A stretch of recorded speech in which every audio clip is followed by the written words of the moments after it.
Bengali dish. దీని పేరేందమ్మా actually?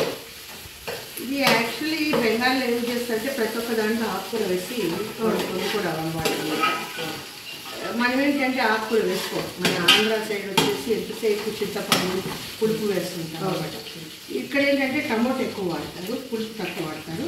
ఇది ధనియాల పొడి, సో మిరప్పొడి, కొంచెం పసుపు చాలు అన్నమాట. మసాలా కొంచెం వాసన వచ్చిన తర్వాత గమగమ అప్పుడు టమాటా వేస్తాం.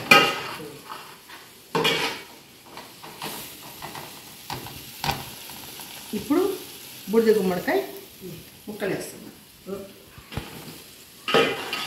బూడిద గుమ్మడికాయ ముక్కలు అది పట్టుకోండి అమ్మ బట్టతోటి. అలవాటు బట్ట పట్టుకొని ఎప్పుడు కొంచెం మగ్గిన తర్వాత టమోటా వేస్తాం. ఇలాంటి టమోటా వేస్తే ముక్క ఉడకదు కదా.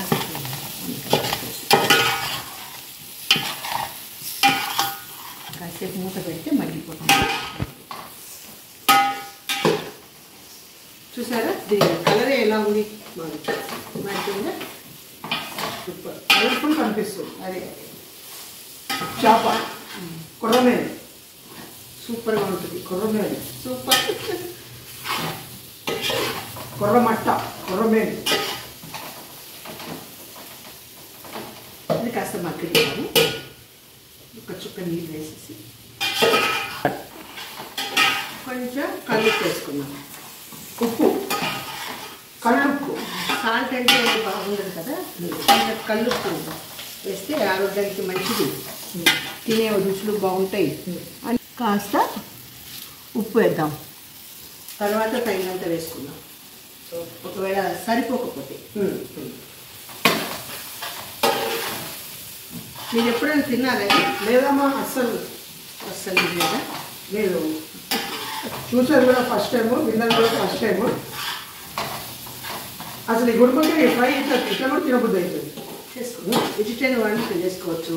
ఇలా గుమ్మడికాయ ఫ్రై కూడా మామూలుగా చేసుకొని తినేయచ్చు. సూపర్. ఇది కొంచెం మగ్గినాక టమోటా వేసినాక చేప వేస్తాను. మగ్గనిద్దాం. ఒక చుక్క నీళ్ళు వేద్దాం.